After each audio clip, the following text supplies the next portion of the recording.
So welcome everybody. I'd like to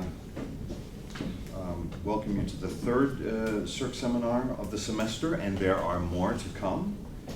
Just briefly, we have a seminar on the 10th of March by Peter Carey, who is now at the Faculty of Humanities at the University of Indonesia. He will be talking about Indonesia's tryst with democracy, the 2014 elections, and the challenges of democracy in a historical perspective. Then on the 17th, we have Dr. Eric Battaglia speaking about policy decisiveness in Southeast Asia. And on the 24th, Dr. Wayne Palmer talking about Indonesian migrant workers in Hong Kong, as you all know, a very topical issue at the moment. But today we're very pleased to welcome Hans-Dieter Evers, known to many of you here, a stalwart of Southeast Asian studies, if I can say so, over many decades, worked in many different places, the US, Singapore, now in Brunei, but also, of course, for many years in Germany, where he was one of the most important figures in the field. He has a background from the university, or is still at the University of Bonn as an eminent visiting professor, the Institute of Asian Studies, the University of Brunei, as I've already mentioned. He also, as I mentioned, taught in the States at Yale University, in an important period of their Southeast Asian program there. His current research is concerned with maritime conceptions of space, the South China Sea, and knowledge governance. He's written many books and articles, which are too numerous to mention here. In any case, we're very pleased that you could make it, in this case, from Penang, and look forward to your talk on this very interesting question about the South China Sea.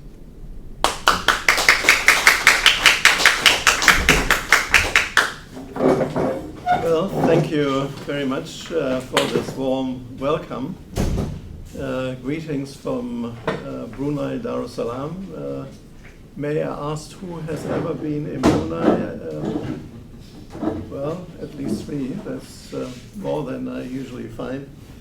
The smallest of the ASEAN countries. I'm also very pleased that the next speaker will be Dr. Carey, with whom I spent some time as visiting fellow in Trinity College in Oxford many years ago. He is, of course, an eminent scholar on Javanese history. Well, now to the topic, governing the maritime space and the South China Sea. I will try to present a very specific perspective on the South China Sea, which may be different from what you normally read in the newspapers.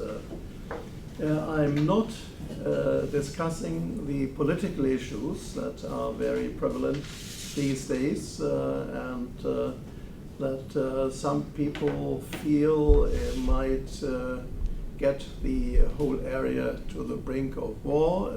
That is not my agenda. What I will try to do is provide a somewhat more general comparative historical view on the South China Sea as a Mediterranean sea that creates a cultural area, and this is sort of the thesis or hypothesis I'm working on, and I will later on introduce the concept of connectivity. So the sort of heart of the whole talk will be a socio-cultural perspective on the South China Sea from the point of view of perceptions of space. So I will present a view sort of from the east or from the south rather than from the north. It's not the Chinese perspective, but say the Malaysian, Indonesian, Bruneian perspective on the South China Sea.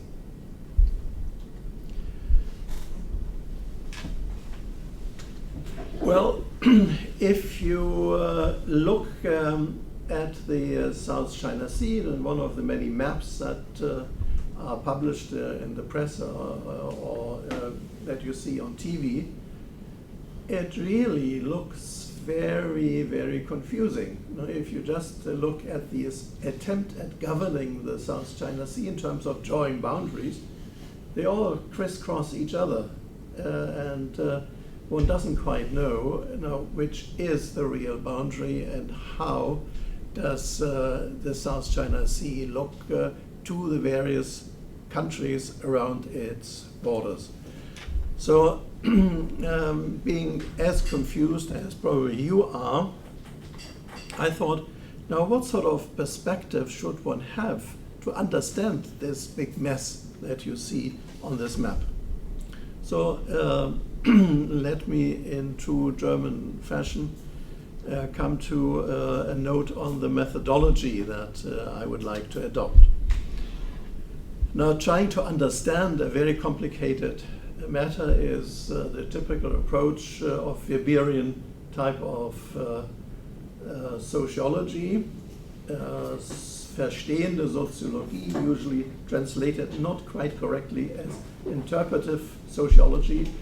What Max Weber tried to do in the time of the change from feudal to industrial society is to understand what was really going on. So enhance the understanding. And this is what I try to do myself, and I hope you will follow me, to understand what's really going on behind the scenes in the South China Sea. The second aspect that has been used by historians in relation to the South China Sea is the perspective of the longue durée of Fernand Braudel. That means a long perspective on the history of the area, not just the event history from day to day that is found in newspapers or political science analysis of the area. And last not least, Oswald Spengler.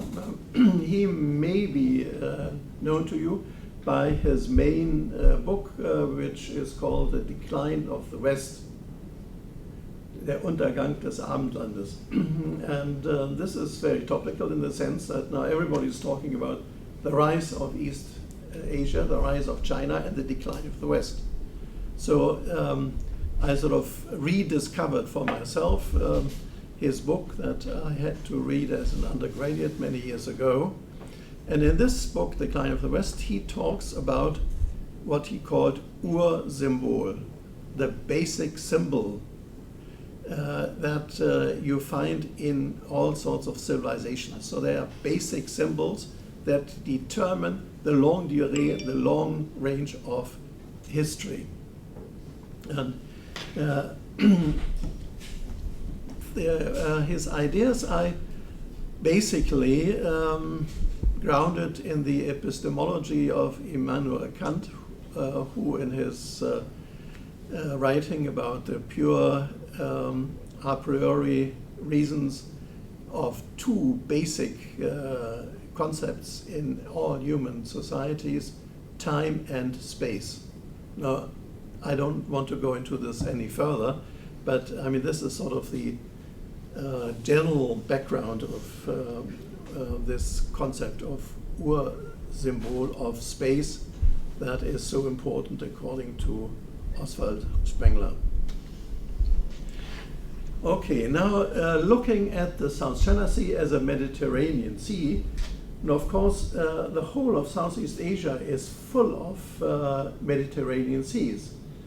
Banda Sea, Arafura Sea, the Celebes Sea, and of course lastly also the South China Sea as one of the Mediterranean seas of Southeast Asia. And we could, if we had time, compare them with other Mediterranean seas that in terms of shape and extent are quite similar. I mean, the extent of the Mediterranean and the South China Sea is more or less the same. The Baltic Sea is somewhat smaller, but they all share this common feature that they are surrounded by all sorts of states by countries that are quite different in terms of language, culture, and in their political inclinations. So if you look at Brodel's work on the Mediterranean, where he describes the long history of the Mediterranean Sea, he shows, the contending powers, the conflict about who governs the Mediterranean, and this has been a model, so to speak, for other historians to look at the South China Sea in a similar fashion. Now, the question is, and this is hotly debated among historians, is the South China Sea really a Mediterranean Sea? Denis Lombard, very well noted French historian who wrote, among other things, a 3-volume work on Javanese culture, all in French, if you want to read it.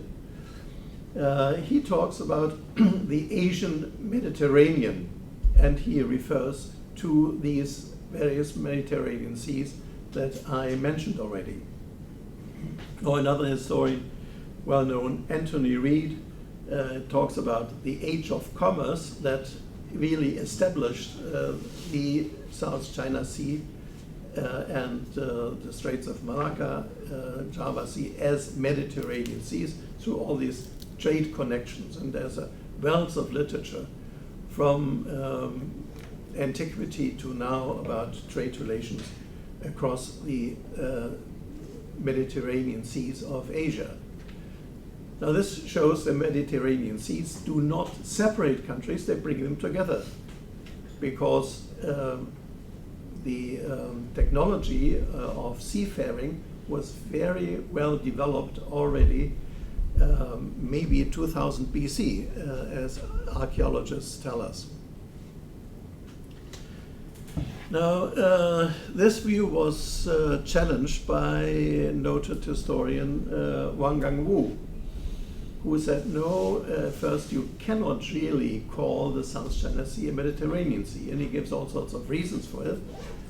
Later on in another paper, he is partly convinced that maybe there is something to it. So to be sort of in the middle, he just calls it a semi-Terranean Sea.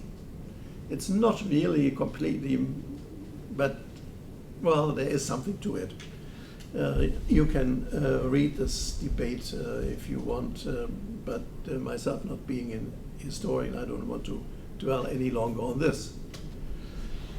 Heather Sutherland is full of praise for Brodel and Brodel's way of looking at Mediterranean seas.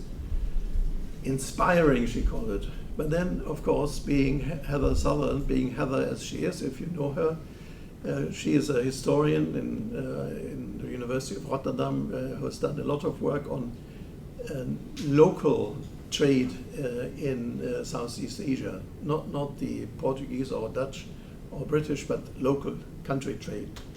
Now, she says the problem with Brodel is he's confusing, analytic evasion, and so on. I mean, she doesn't really like that, despite the inspiring of his work. You will probably agree with her to a certain extent if you try to read Brodel, even in the English translation. Now, to cite one ultimate source from California, Wikipedia, the South China Sea is a marginal sea of the Pacific Ocean. Well, just a marginal sea. It's a little bay, in the Pacific Ocean. And of course, this is using conceptions of space as a political tool to establish that the South China Sea as a bay of the Pacific Ocean is, of course, part of the natural American sphere of influence. And there are many other quotes you could bring to show this American type of view. Okay, let's go back. Understanding complexity, one of the many maps on the South China Sea. Now, what I indicated already talking about the US conception of maritime space, there is in any country, in any civilization, quite a difference of conception between maritime and terrestrial space. So I'll say a few things about this. I will come back to the archetypes of Spengler and the conception of space in different civilization. Then from a sociological point of view, the construction of reality is one of the lines of sociological research, that conceptualization is actually used to construct social reality. And then, last not least, the main point, what I would like to call the Nusantara conception of space. And for those that do not speak Malay or Bahasa Indonesia, I'll also explain what Nusantara means. Now, maritime versus terrestrial conceptions of space. Now, if you look at any map of land area, I mean, there are hills and there are roads and there are rivers and many points. It's very, very highly structured. There are names of towns and everything is quite well pointed out. Now, when you look at maritime space, unless you have a sea chart, but a normal sort of atlas that you use in school, it's just a blue area. It's just blue. Now, if you are a sailor or seaman, as I was many years ago, before I went into the university, then you know there are reefs and there are currents, and it's not that even as it sounds, but as a popular perception, there's always this difference between the highly governed and highly structured terrestrial space and the maritime space. It's just a blue open for all area. No boundaries except maybe close to the shoreline. Traditionally 3 miles offshore is still regarded part of it, but nothing else. Now, all this was changed over the years and eventually enshrined in UNCLOS, United Nations Convention of the Law of the Sea, that was promulgated in 1982, signed by almost all maritime nations except Laos and the United States of America. China signed it, all the ASEAN countries signed it. It's binding international law. Now, the law of the sea recognizes boundaries, 12 miles. It was later extended by another 12 miles, 24 miles, which is territory of the coastal state. And then later was added a 200-mile economic zone, which is for the countries, the coastal countries, to be exploited in terms of fisheries, raw materials, oil, gas, and so on. So territorial rights, somewhat reduced, still apply to this 200-mile zone. So now from the perspective I'm trying to follow, a terrestrial conception of space sort of invaded the ocean that was formerly free for all. Formerly, anybody could fish anywhere, anybody could go by ship anywhere, and it's still, despite UNCLOS, or it's actually enshrined in it, shipping is still free, even in these 200 or 24-mile zones. And the term that is used is innocent passage.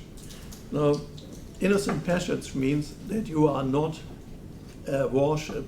If you are a warship, you have to, in fact, register that you pass through this zone. Otherwise, anybody can go. Fishing rights is a different matter. Okay, now that much about this maritime space. And coming to this concept of the Ur-Symbol, the basic symbols of all civilizations, I would propose that there are some very basic conceptions of space that are found in different civilizations. Centered and bounded conceptions of space. Centered open space as one particular kind. There's a center, but then it's sort of, there are other realms around the center, and they are not very clearly defined, and at the fringes they sort of peter out. Another centered space would be one with a center and then a sort of rather loosely defined but somewhat defined outer area. Bounded space. And that could also take the shapes of, in the conception of squares or circles. Now, here, of course, you might expect already or feel that I'm heading into a certain direction. The one on the left-hand side is the Malay or Nusantara conception of space, and the bounded space may be European or Chinese conception of space. Now, being in Hong Kong, more or less in China, I don't dare to talk about the Chinese conception of space. So I leave that out for the time being. And what maybe, after all, we are a center, or you are a center for Southeast Asian studies, I will concentrate on the Malay or Nusantara conception of space. Now, Nusantara is probably a term that either comes from Old Javanese or from Sanskrit. Antara, Nusa. Nusa is a Sanskrit word for island. Antara is Malay or Old Malay. So between the islands is sometimes the translation that is given. It's a inclusive land-sea concept. It's neither a maritime nor a terrestrial, but it's inclusive. I'm with some colleagues in Brunei trying to trace the history of this concept of Nusantara, which is quite interesting, would be a separate lecture altogether, but the most well-known quote is from the Sejarah Melayu, which was written down probably around 1650, but refers to times before that, history of Malacca. And this concept here, which turns up, refers to basically Majapahit. So we talk about 14th century, which was governing Java, but it also had the surrounding area no clear-cut boundaries, fizzling out at the fringes, but it had sort of the concept that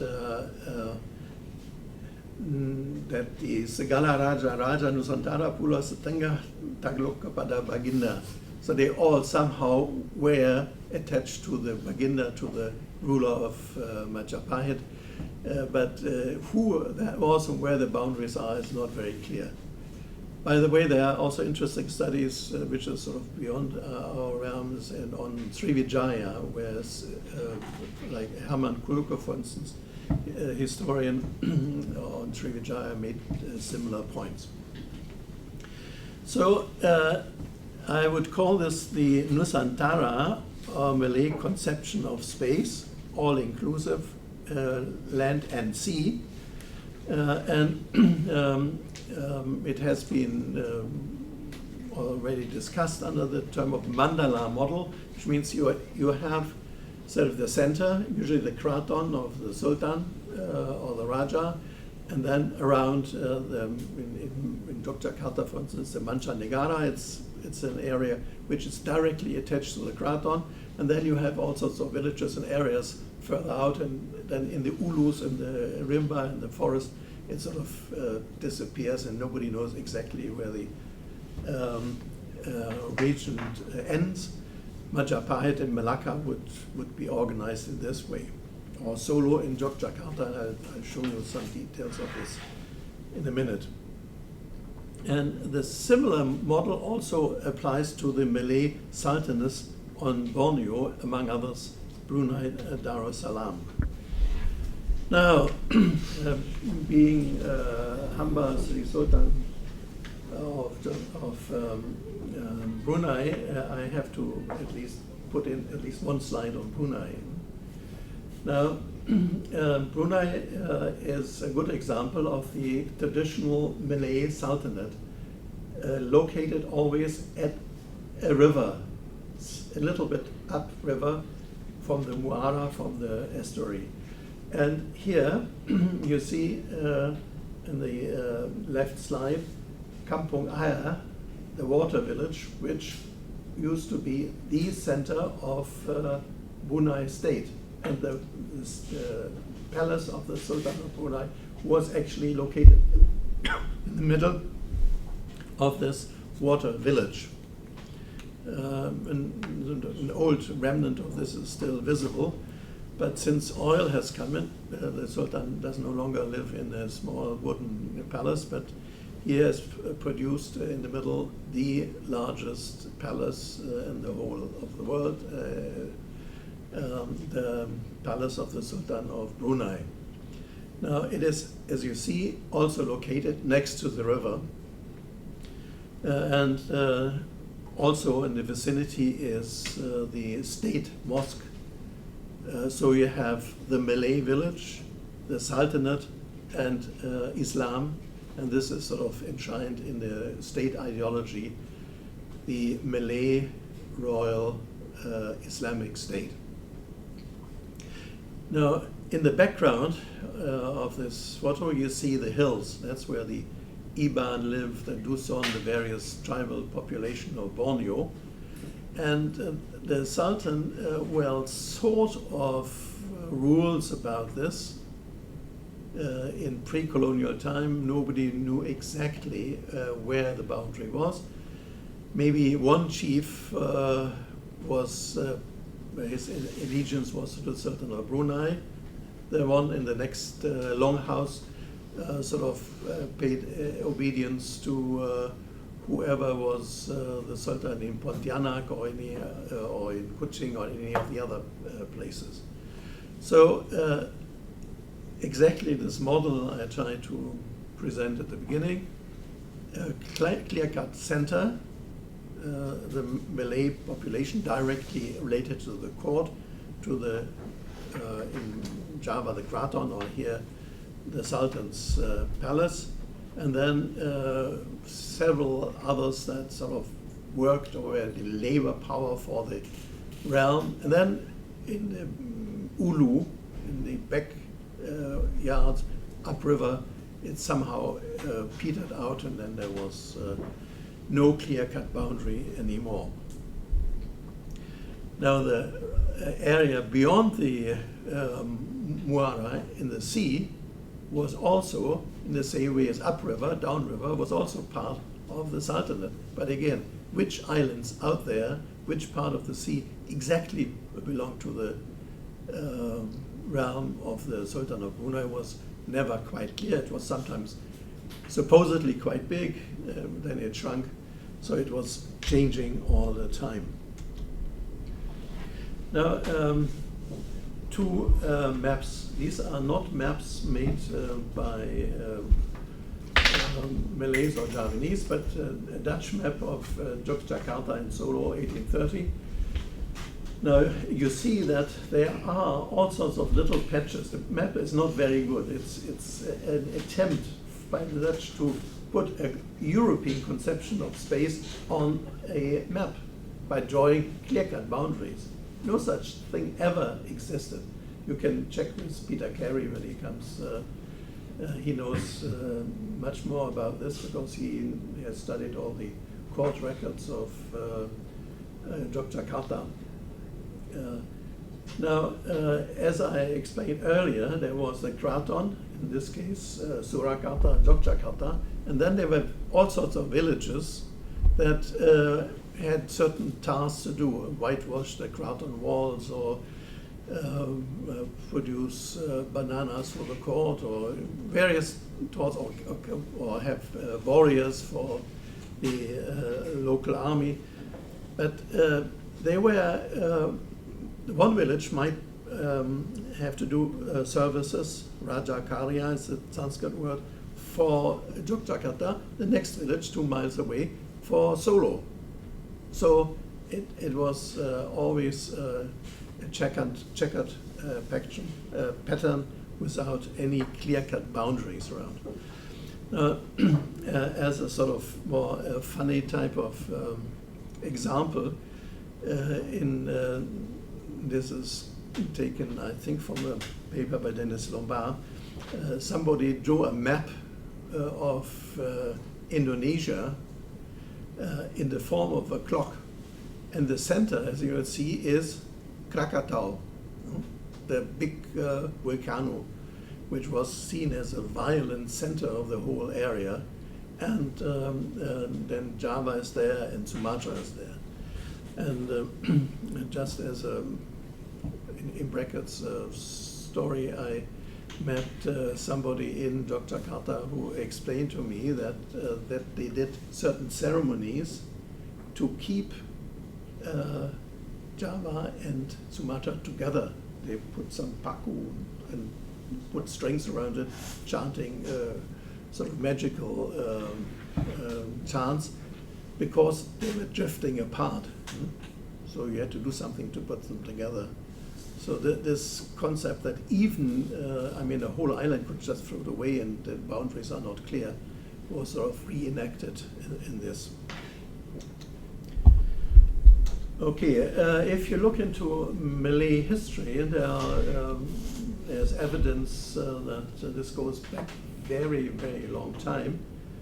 They were roaming the sea, including the South China Sea. Before even any Chinese dared to go seafaring in the South China Sea, the Malays were already there as fishermen, as traders. There's also archaeological evidence for this. By the way, don't want to go into this any further, but this is a very, very essential point for the claim to the South China Sea, because UNCLOS says there is a clause in it: you may claim territory of the sea, or the sea as a territory, if you have good historical reasons. And the Chinese position has been, we have always been in command of the South China Sea. And they come up with usually false translations of Chinese texts, but I can't vouch for this. This is second-hand knowledge I have. I don't read Chinese, I don't know. Now, these Malay trading networks, going fairly far back into the history, are still intact, are still sort of small petty trading expeditions are being done. And some 20 years ago, I was doing field research on maritime petty trade in Riau, in the southern South China Sea, Natuna area, and in East Indonesia.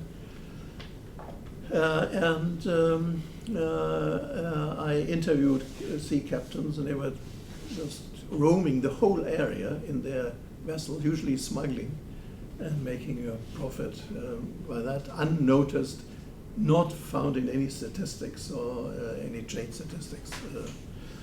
Now, the interesting thing was, I remember talking to a captain who came from Buton in East Indonesia. And he said he had already been in Australia 2 or 3 times. I said, sailing to Australia is a very long way to go, and it's fairly dangerous, a lot of reefs. How do you find your way? And he described, this island, that island. I said, do you know any map? Do you have any map?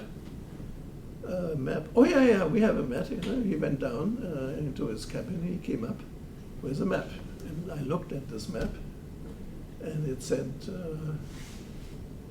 Atlas Sekolah Dasar, Atlas of primary school atlas. That's all he had, and this is not any navigational aid. Maybe one of his children had left his atlas there. He did not have any map. And this, of course, tallies very much with my idea of the concept of space. The Malays have no concept of Euclidean space. There are no ideas of distances, of directions, and so on. You just go somewhere in a Malay kampong in Malaysia or in a village area in Indonesia and ask people for directions, and then you will see how difficult it is. It's very, very difficult to explain a map. The concept is not really there.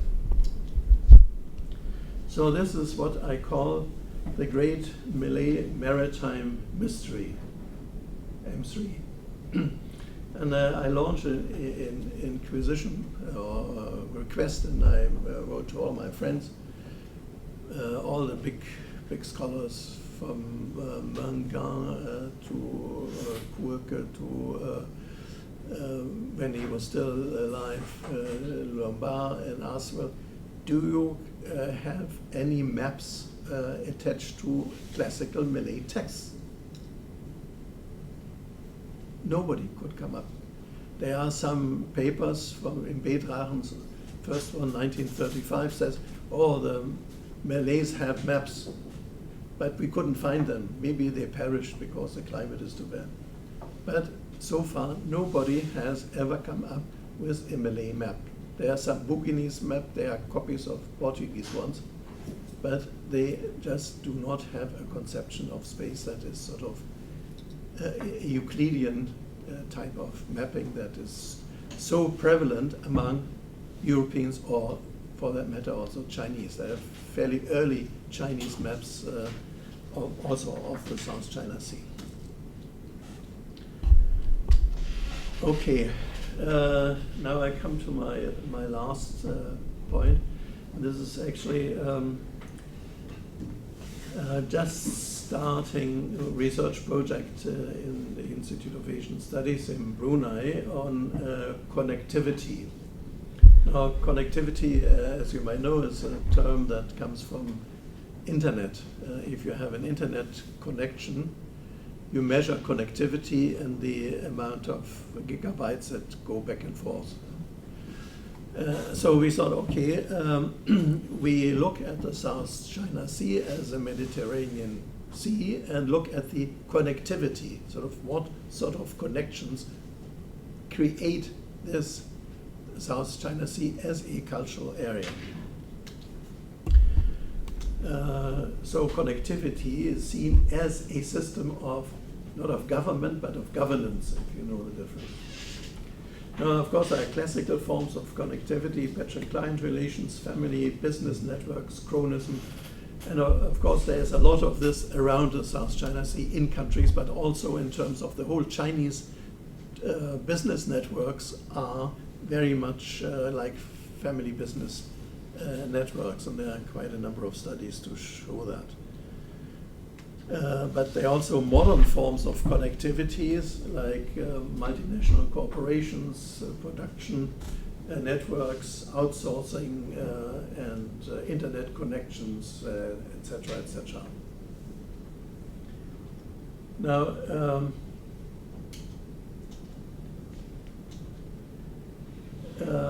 if you look at one of these connectivities is migration, especially labor migration.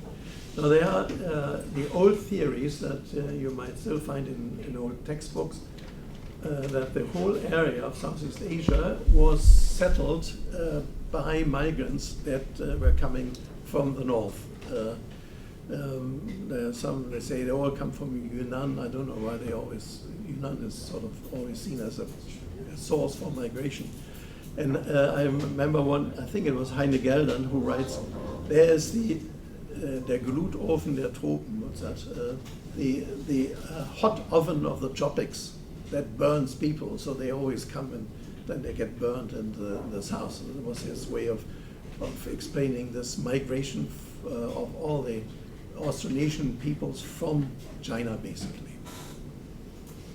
Now this is has long been challenged as not being correct. There are other theories. Migration from the Polynesian connection of Malays are quite strong linguistically. And the latest evidence comes from DNA analysis, which shows quite clearly that there was a lot of migration around the South China Sea area, and a lot of this came actually from what now is Java, Sumatra, going north towards Taiwan and southern China. I can't vouch for this. This is what DNA analysis has shown. So late Austronesian circular migration around the South China Sea. Now, in addition to that, of course, you have, again, this big south, north, or west-east migration, labor migration to Hong Kong, Singapore, Malaysia. I walked around this area last night, and most of the time I spoke Bahasa Indonesia, because all these migrant workers from Indonesia had a good time. So they were either speaking Javanese or Indonesian. Another connectivity is internet connection. These are the big underwater cables that connect the countries around the South China Sea. And what we just finished a study on science cooperation, exchange of students, research staff, and the cooperation between universities. MOUs usually don't say much, but the output of joint research projects is quite clear. We mapped this around the countries of the South China Sea, so there is increasing cooperation.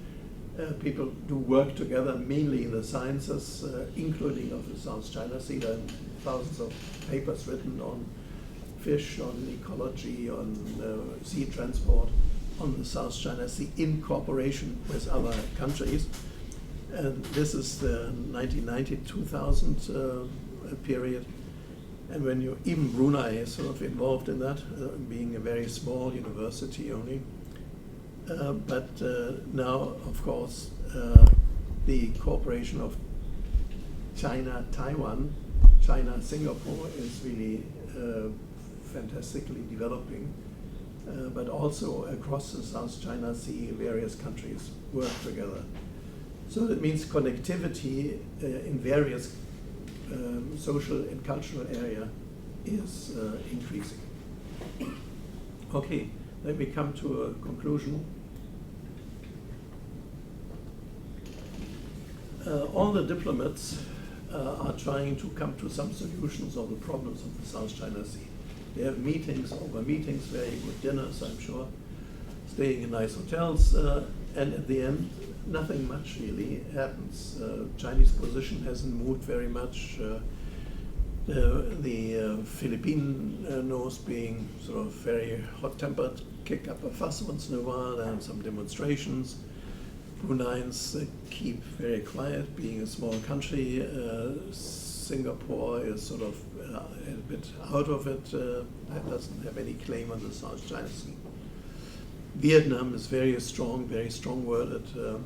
I mean, they reiterate, and I've been to 2 or 3 conferences on the South China Sea, and you see all the ministries, their representatives sitting around the table, repeating the same arguments over and over again.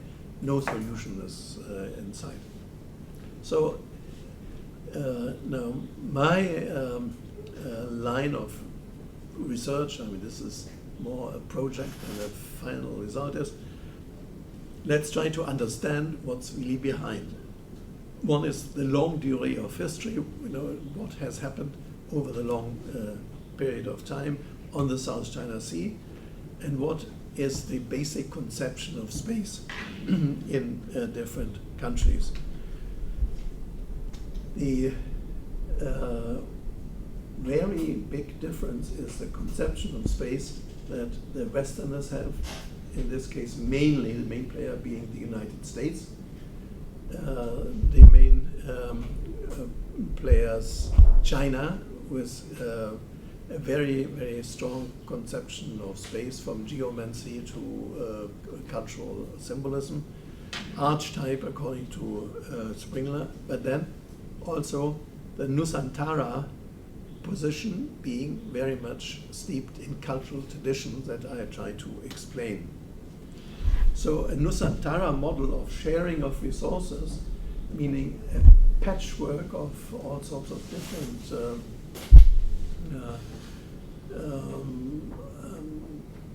resources and a distinction between clear-cut boundaries and something that is more commons with no difference between land and sea. That appears to be sort of the underlying view that I see in the positions that Brunei, Indonesian, Malaysian, Filipinos put forward when they talk about the South China Sea. They don't maybe put it in these words, but it's a basic archetype that is underlying their cultural perception, which they cannot really change. You can change all sorts of things, economic systems, political systems, but culture is the most difficult thing to change. And this is sort of behind, I think, this problem of the South China Sea. Thank you very much. Thanks very much. So we have time for some questions, if there are any from the audience. Yeah, thanks very much for your presentation. So it seems that we have this sort of, I guess, Malay-centric Nusantara model, which I guess perhaps could be a basis for cooperation in the area, particularly when you mentioned sharing of resources. But there seems to be a clash between this particular model and the bounded model of territory that you mentioned, the Chinese model. I'm not quite sure what the Vietnamese conception of space might be, but it seems we sort of have this clash, and in many ways it's just a clash of power resources, isn't it? So we have this, on the one hand we've got this cooperative model, or this model that implies sort of cooperation. On the other hand, it's sort of not really seeing the light of day, or it can't really be a realistic basis for cooperation in the face of, you know, stronger conceptions, I guess, coming from the north. Yeah, I think you made the right point. It's very difficult to come to an agreement because there is really a clash of civilizations in this sense.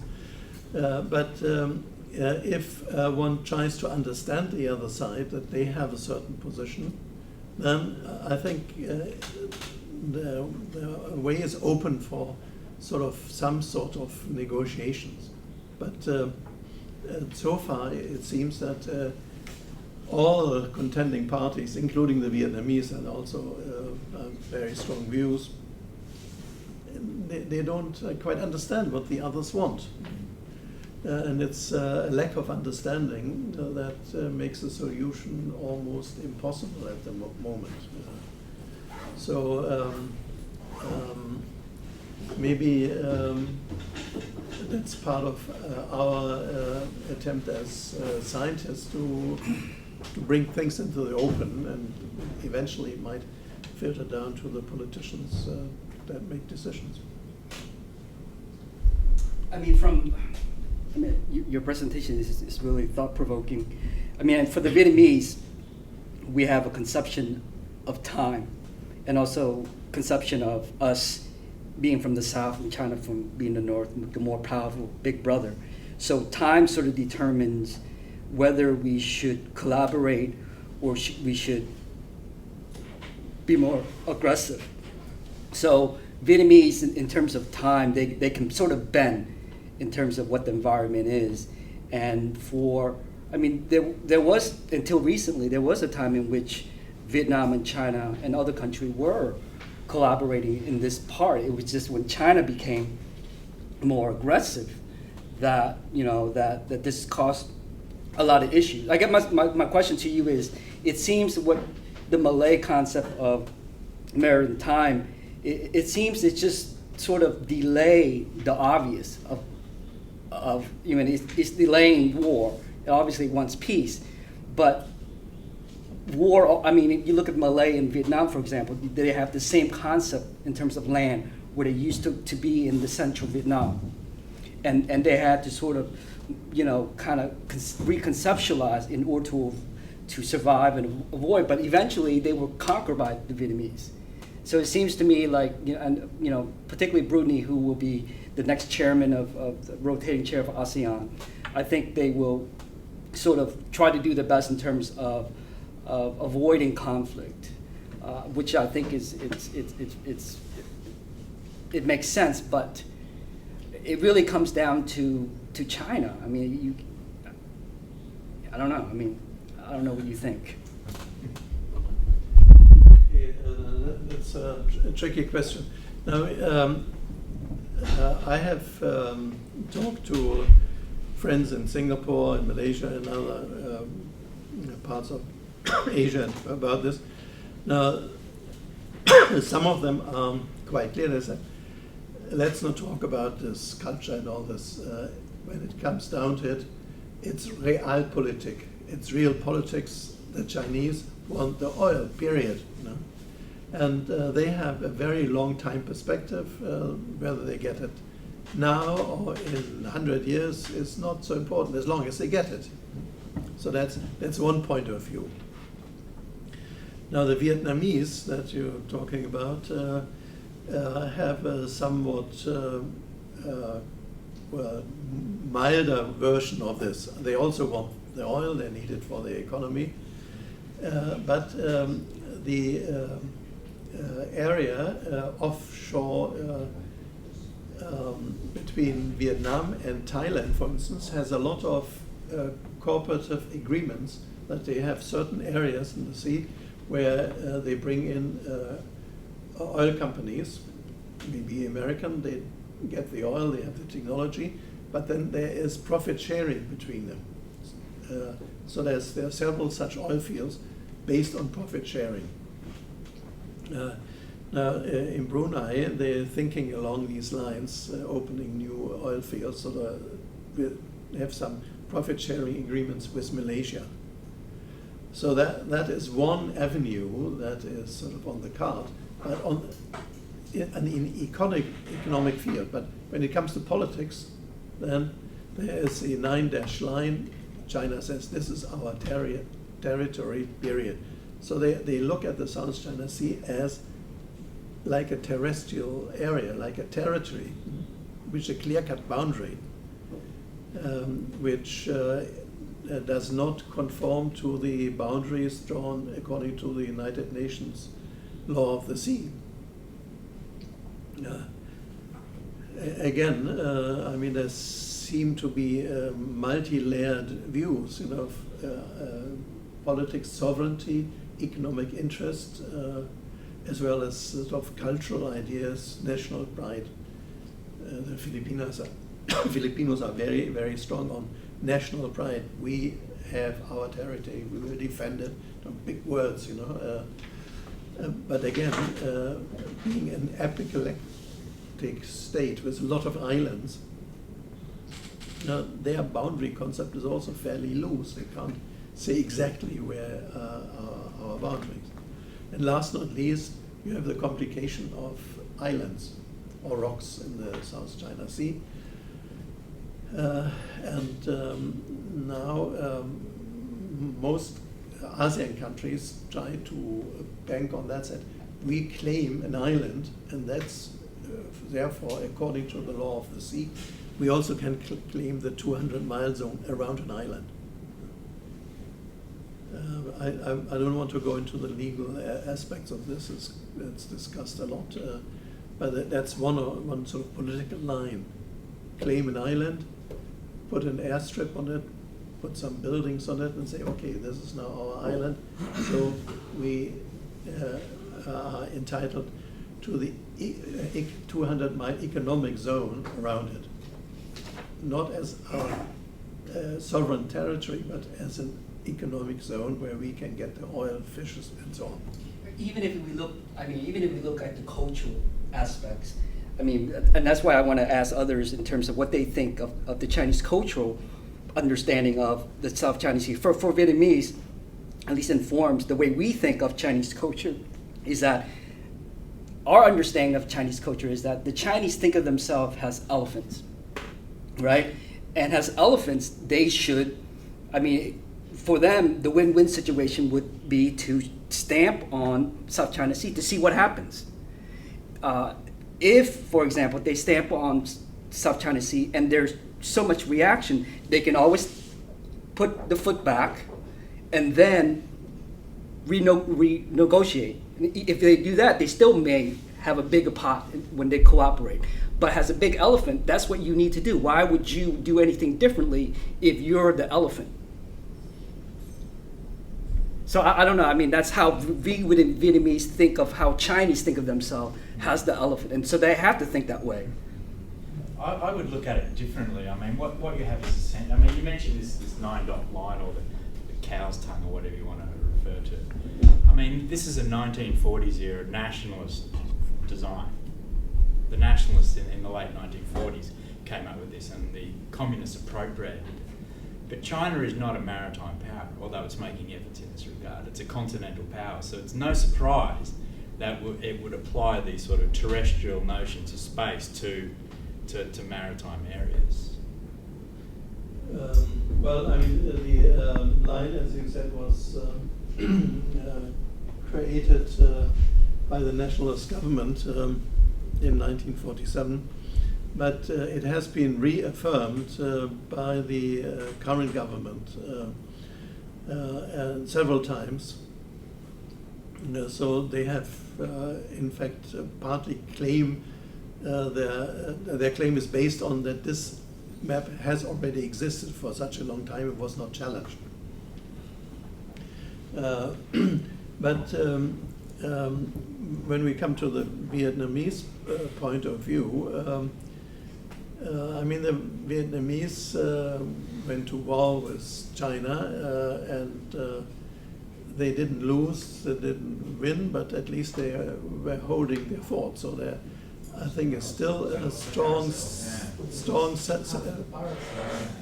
There's a strong feeling in Vietnam. We can, even militarily, we are strong enough to withstand China. That's the view I have heard, at least. Whether this is true or not, I have no way of saying. But maybe, and there are some views of those who know that the Chinese military power is highly overrated, especially the Navy. But again, this is an area I'm not really very interested in it. I leave this to the military experts from Australia. There are some of them, and the political scientists who are much better equipped to deal with this question of negotiations and how they're going on. But I'm interested in this the point of view that is sort of underlying all this. The Nusantara model it's a beautiful idea.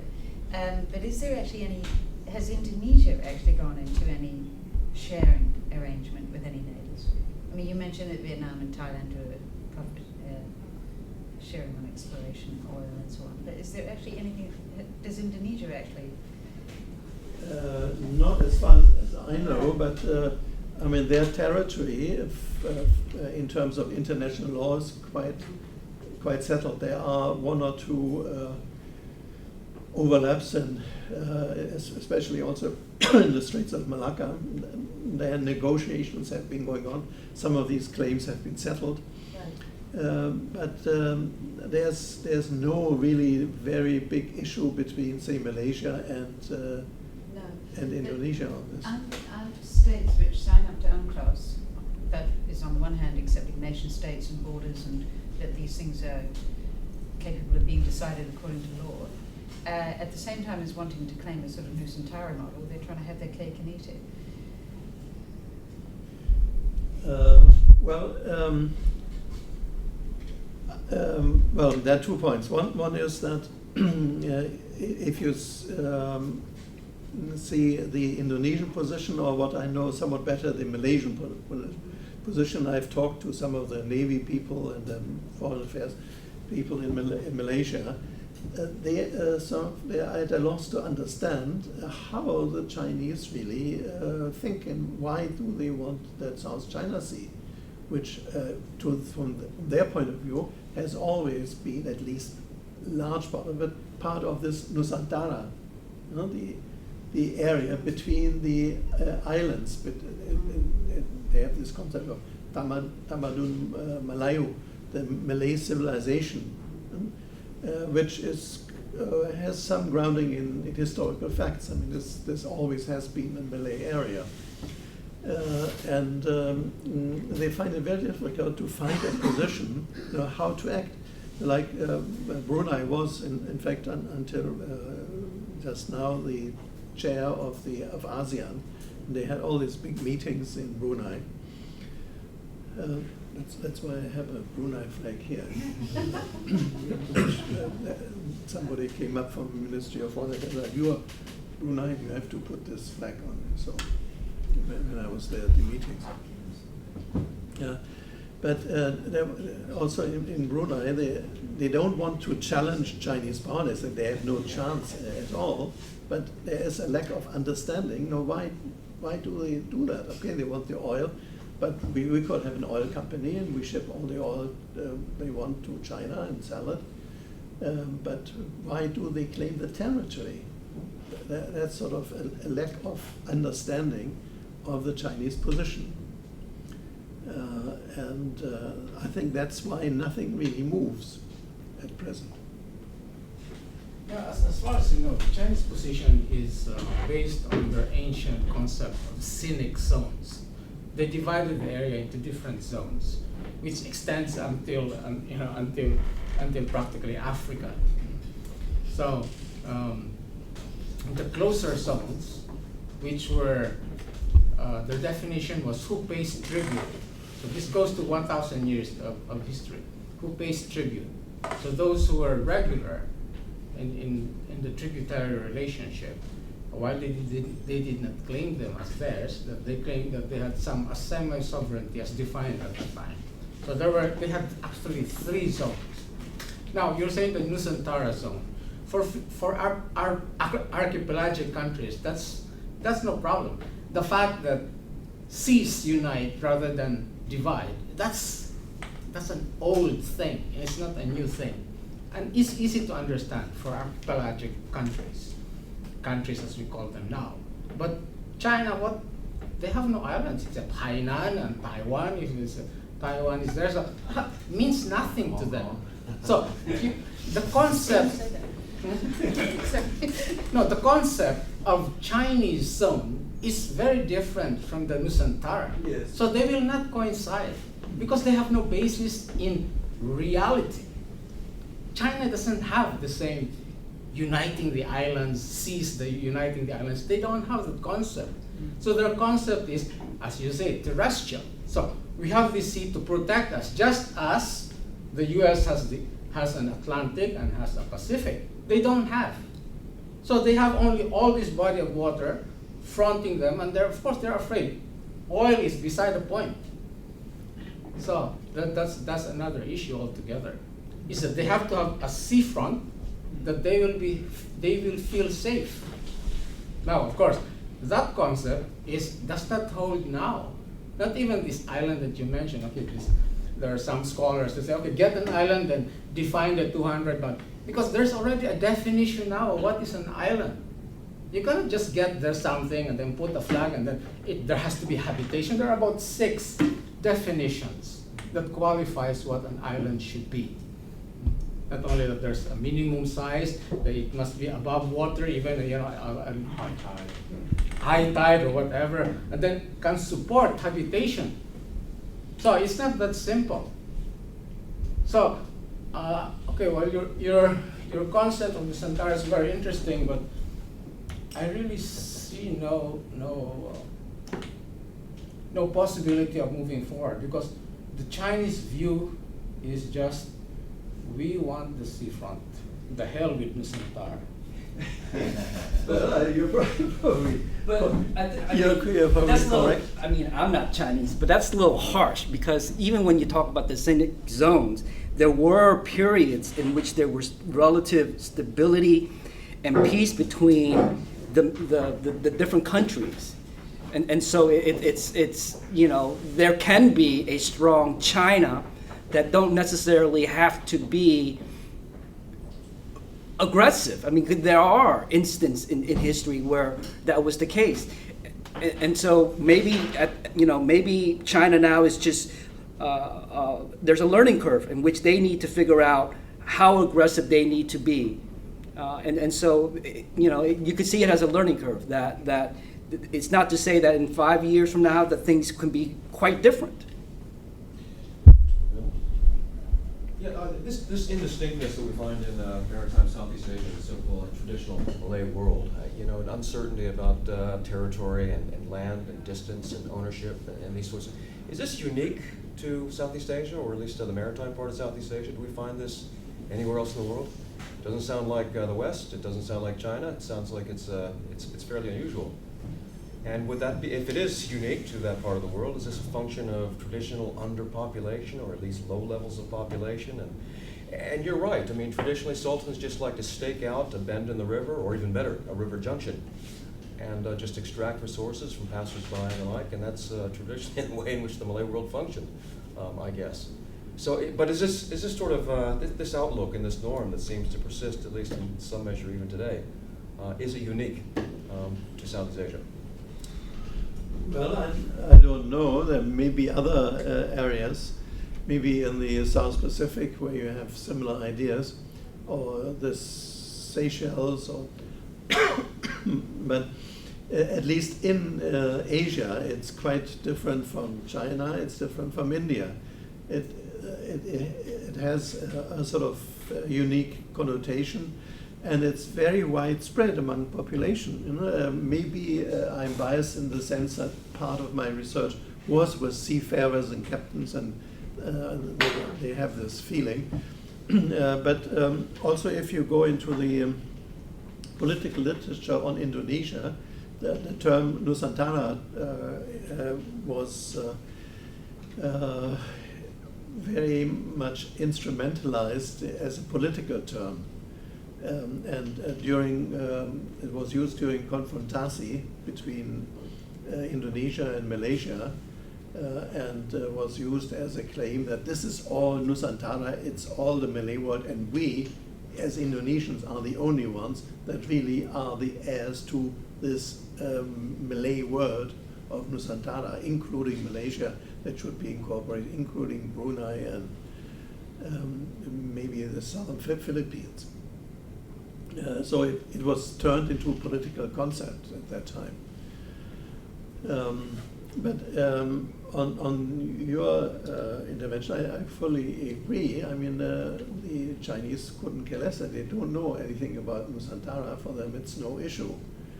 And the Malaysians and the Bruneians and the Indonesians also find it difficult to understand the Chinese position. So that this is this lack of understanding between two worlds, between two big civilizations, and that makes things so difficult. I mean, this is my main thesis. Yeah, I just would like to hear a little bit more about what we can perhaps learn from the Mediterranean example itself. Yeah. I mean, just thinking about it in kind of terms that we've been discussing here, sort of continental conceptions of space versus perhaps more inclusive notions that might be opposed to that. That if you look at the history of the Mediterranean, at least a brief survey suggests that continental empires often controlled the Mediterranean from Rome onwards, and even now, of course, the EU is the dominant power in the Mediterranean, but trying to, of course, involve North Africa in some sort of association. But that's a fairly recent phenomenon. I mean, to put it sort of bluntly, doesn't the history of the Mediterranean, shouldn't that make us a bit pessimistic about the South China Sea? Because continental powers, as they emerge, will tend to, dominate the bodies of water that they, claim as their own, and the weaker powers will inevitably, the Phoenicians of the world will have to yield to those dominant powers. Or would you offer a more optimistic interpretation of the history of the Mediterranean? If you look at it from a point of view of political history, of course, you are right. They were always dominant positions. I mean, there's this famous case of, I think, Cicero, who, as a senator, always finished his speeches by saying, Ceterio censeo Carthaginem esse deletam. Further, I propose that Carthage, I think it's English. Carthage must be destroyed. And that's what actually happened. And then, of course, there was the Ottoman Empire, who for a long time sort of dominated a large part of the Mediterranean Sea. But from a cultural point of view, is that it was extremely culturally productive and innovative. The Arab influence through Spain on European science was quite decisive to bring out the Renaissance and the flowering of European culture and eventually modern science. There's something like a Mediterranean culture, which nowadays is one that creates a lot of problems because they all are in-depth Mediterranean countries and create one financial crisis after the other. But there are also the positive aspects of this sort of Mediterranean food is something that is quite unique. There's a popular culture. At one time, everybody was singing sort of Mediterranean songs, even in Germany. When I was in school, we did that. Around the South China Sea area, they all watch Hong Kong Cantonese movies. The young people, they sing Indonesian songs. So the popular culture is sort of a Mediterranean type of culture that is sort of developing.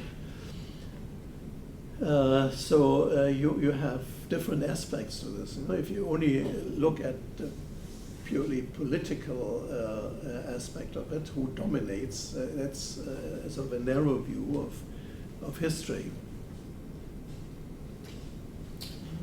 Yeah. From the 16th century, before that, there was no quarrel. There was no quarrel because the concepts of nation states, demarcations, that did not exist in those times. So therefore, till the 16th century, China was pretty safe from any counterclaims. So basically, the decline of the Ming dynasty. Okay, and then later on, you fast forward, and then you get several countries, the Russians, taking parts of China. Okay, then China began to realize that it was important to have a seafront, so that people that just don't go there and then take part of China. So instead of maritime space or maritime concepts or terrestrial concepts of space, it seems that what is absent here is the concept of what is 20th century situation, in which for you it doesn't matter whether it's maritime space or terrestrial space. Now you have what you call kind of influences that big powers put. And then now you have the nation states, now you have the United Nations. So all of this is not just a political thing or military thing, it's that the world has changed. So because the world has changed, and therefore the laws that govern us together also have changed, not based on geography. Geography is just one small thing. It's just that now there are other factors you have to take into account. So if you just stick to maritime concepts, it will not work, because the other one will put another concept of space. So, but what really they don't agree with is that we wake up in the morning and there are new rules in town. There are new kids in the block. So there are new definitions. We have an international organization called the UN. It did not exist before. So please, do you accept that? If you don't accept, then we will have no solution. If you accept, we will have a solution, somehow. Okay, I mean, there are different conceptions of time that we disagree on. Of course, that's the whole idea of history, that history changes all the time. There are always new developments. But what the line I've been taking following these ideas of Fernand Braudel is that there, in addition to these events history that change all the time, you have the longue durée. You have certain trends in history that go on and keep going for a long period of time. You can easily apply this to Chinese history, where it's quite clear. You can also apply it to the long range of European history that always says that you cannot live without the past. I mean, the past has a long influence on the present. The economists, who are always good at inventing new concepts for old things, they call it past dependency. That means current economic structures depend to a very large percentage on the past history. So if you have two systems, they might differ because they have a different history, though they look similar. I mean, that's the basic idea of past dependency. And it depends sort of what line, what philosophy you follow in your research on an area. And my point is, you have to look at the long path of history to understand the present. You could say, okay, never mind the past. Look at the present and concentrate on that. That's another way of dealing with it, which is as legitimate as the other. But I think it's just very interesting to look at the long term of Southeast Asian history and the impact of that on the present. All right, well, thank you again very much, and thanks for the interesting questions and discussion.